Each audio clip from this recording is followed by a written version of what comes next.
Pastor Jamal Bryant led a national boycott, calling it a Target fast, in order to pressure the retail giant over its diversity rollback. Now he's telling supporters that the fast is over, and social media is asking, did the movement win or did it fold?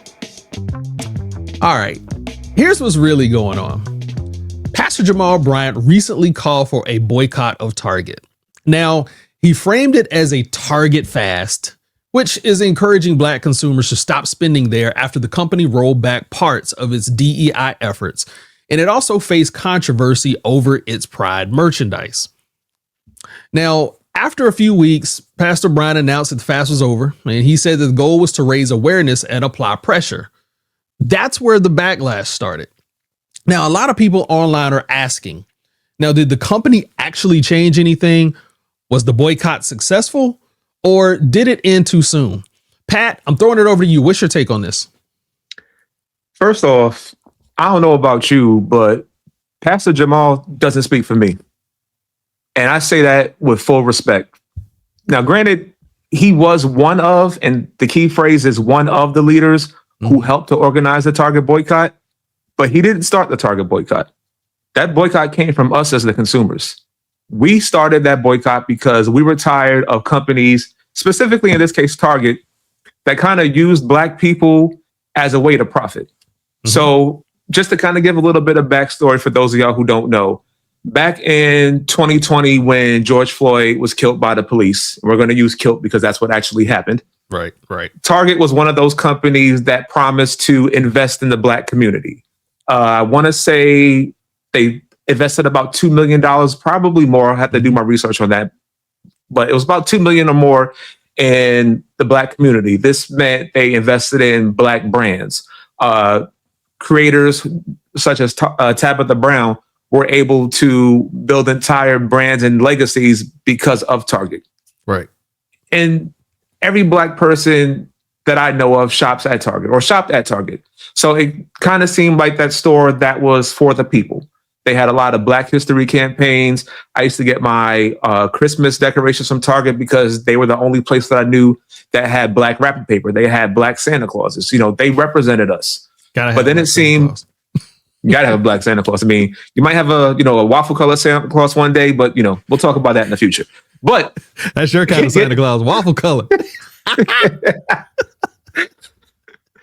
But in all seriousness, they were one of those companies that we felt were about helping Black people. And then for some strange reason, when this organization, for some reason, when this administration decided to bully other companies and telling them, hey, you need to roll back DEI efforts because we as white people don't feel comfortable that Black people are getting the leg up. There were companies that we were looking at that we expected to kind of take that away. Companies like Walmart, we didn't really shop at Walmart out of want. It was more so necessity. But Target kind of hit us the hardest because it's almost like you're in a relationship, right? And you know this person, they boost you up. They're one of the reasons why you're so successful, and then they cheat. And they cheat on you with somebody who doesn't provide you value, doesn't provide you any type of growth. They just use you and abuse you. And we felt, given all the time that Target invested in us as a Black community, it was a slap in the face to take out those DEI programs, because those programs help Black businesses thrive. Those programs helped us to find products that represented us. So when we found out that Target was one of the first big companies to initially take DEI away from us, we felt, okay, now we're going to put the power in our hands. So we started the boycott. And it wasn't a boycott that was a fast or that'll show them. It was a boycott that was meant to send a message to all other companies out there that Black dollars matter. So I believe Let me ask you a question. So you said it was intended to send a message. I think the baseline question is, do you think boycotts work? In 2026, do boycotts still work? I think boycotts do work. I think, so two things to that. I think social media is a gift and a curse for boycotts. Okay. I say it's a gift because previously, let's say for the the boycott, the summer marches and the boycott that Rosa Parks started. That was more of a concentrated effort that was local, that eventually got national news headlines and exposure. Mm-hmm. But when you talk about the power of social media, I may tell people, hey, I'm boycotting Target, and I have a prominent platform on social media. And if somebody sees me, a person that they trust, say, hey, we're boycotting Target because they're not working for the Black community, it's going to encourage other people to post that they're not supporting Target. And then they'll repost that and they say they're not supporting Target. And you kind of see this trend upward of Black people deciding that their money matters and they're going to spend it wisely. Now, the curse for social media, unfortunately, and I'm pretty sure you've seen this before as well. Right. Somebody will say, I'm boycotting Target. Well, what about Amazon? Well, what about Walmart? Or what about these other big box companies? We can't boycott everything. And I think that's what we lose our focus on, because we're in a convenient society.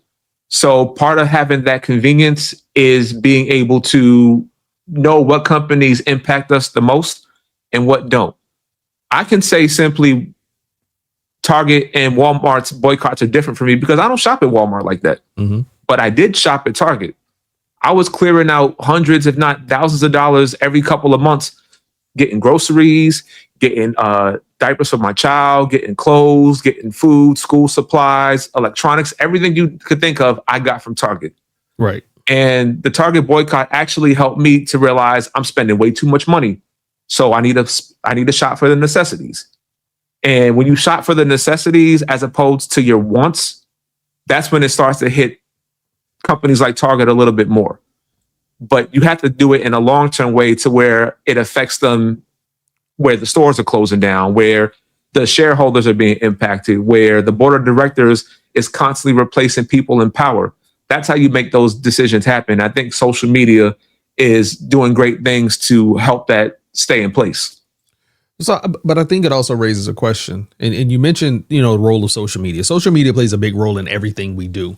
But the question is, the energy and the passion that we see on socials, especially about the Target boycott, how many times have I posted, I'm not shopping at Target. I'm not going back. I haven't been there. It's been 15, 16 months. Haven't been there. I don't intend on going back. But the question I have is, are these measures that are taken, be it social media measures, be it the measures that we're taking in our homes, is this really substantive? Or is it mostly symbolic? I think it could be both. I think it is symbolic. I think it could be symbolic because when's the last time you could think that we as a community came together as a collective and made a decision that actually impacted the patriarchy, that impacted white supremacy? A lot of times we have a stance on certain issues, but it seems like we're more or less divided. Whereas the Target situation, I feel, correct me if I'm wrong, you see more people saying they're not going to shop at Target. You actually see more people explain to others why boycotting Target is important. You may see very few people who say, oh, I still shop at Target. And in my mind, I think they're trolling because nobody ever mentions that they shop at Target until Target is mentioned in these types of discussions. Now, there's substance to the boycott also because I feel like the Target boycott has put a lot of other companies on notice. And if you also notice too, when a company messes up, and I'll give another example, Smoothie King. So Smoothie King is a very known smoothie brand that's popular amongst a lot of people. And they recently came under fire because these two MAGA supporters decided to walk into the store with a Trump shirt and harass the employees. So the employees, in my mind, were right to do. They refused service to them because they were being harassed. Now, the smart company would have had their employees back, knowing the state of the world, and decided, you know what? You're absolutely right. We stand by our employees. What did they do? They fired them. And what does social media say? Cool. If you want to go fire your employees for standing up to injustice and to not support these companies that support fascism, we'll give you the Target treatment. And I feel like that in itself is starting to become a cultural norm, to where instead of saying we're boycotting you, we're giving you the Target treatment. Because it's easy to say you're going to boycott something. Then it kind of gets lost in the whole sauce of, are you going to actually do it or are you not? But if you say, But I think there's something you touched on there is you say get lost in the sauce, because a lot of times there's things that happen. And let's be honest, we're in the social media ecosystem where a lot of things are happening and things tend to get drowned out. There's a crisis coming every moment. So you had Target, which has been a sustained success by most metrics. Target has felt the economic pressure. But you mentioned Smoothie King. So let's put Smoothie King in the frame of the Jamal Bryant conversation. Do you think it is plausible that we can continue to apply economic pressure on these companies when there is sustained missteps? What do you say to that? Well, what would you define as sustained missteps? I think the example you laid out was one where you have an incident where somebody walks into a store, something happens, there is fallout because of it. And we as a society look at that and we say, listen, the direction that the company took was wrong. We don't agree with it. So we're going to express our displeasure by not supporting you. Do you think that is a viable way for us to continue to wield economic power and to use our economic power to promote social change? What do you think about that? I think it can be. And the reason why I say I think it can be is because even using Target as an example, when you're emotionally attached to a company, a brand, or a person, it takes a lot out of you to basically kind of detach yourself from that. So like when you're in a relationship with somebody that you love and you care about and they break your heart, sometimes you may rebound and go back to them. Sometimes you may give them a second chance. Other times you break it off with them, and then it takes a lot out of you to kind of bounce back and to get back on your stride. And with a company like Target, so many people relied on Target for their everyday needs. They relied on Target as like this one-stop shop for them to go places. And that in itself is kind of hard for people to do. But as you see, because of the numbers and because of the impact, people were able to break away from Target to the point where their stores aren't as crowded. Employees are recording record times that there's no customers in the stores. So that to me shows other companies, hey, if we have this attachment with Target and we're willing to break those chains, the literal and the figurative chains that Target had on us, it's no sweat to boycott a Smoothie King. It's no sweat to boycott a Walmart because we have no attachment to you. So we could actually tell you, hey, you know what? We don't fuck with y'all anyway. We don't shop with y'all. So we could tell people not to shop there and they would buy it.